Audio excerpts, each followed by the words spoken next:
I think it's been wildly misrepresented. Katie reacting to criticism of her soon-to-be-released memoir, Going There, which she herself describes as radically transparent.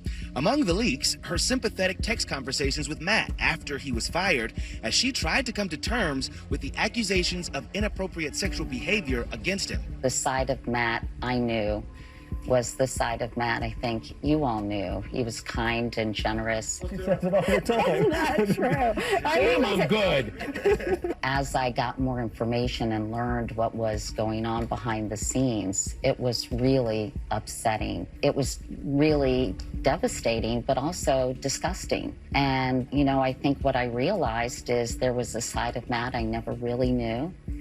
And I tried to understand why he behaved the way he did and why he was so reckless and callous and honestly abusive to other women. Lauer has denied the alleged abusive actions and claimed the affairs were consensual. Where does that relationship stand now?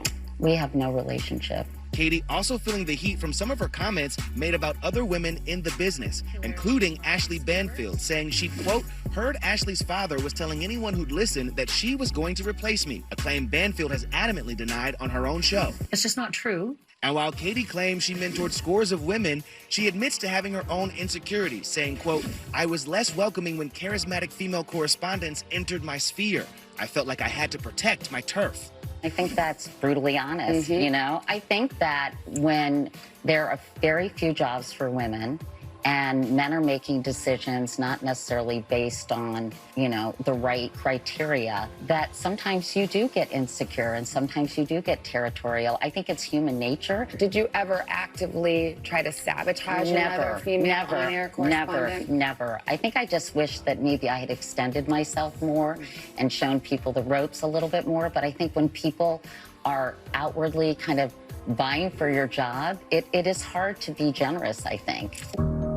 Katie also brings up Deborah Norville, who she replaced on Today in 1991, for her, quote, relentless perfection, which she says turned off viewers. They didn't respond well to Deborah. That was no criticism of Deborah. It was about what the situation was at the time. So, you know, I think I'm going to send her a book and say, I'm so happy for you to read the whole book and put my observations into context. But, you know, I think a lot of it is about clickbait.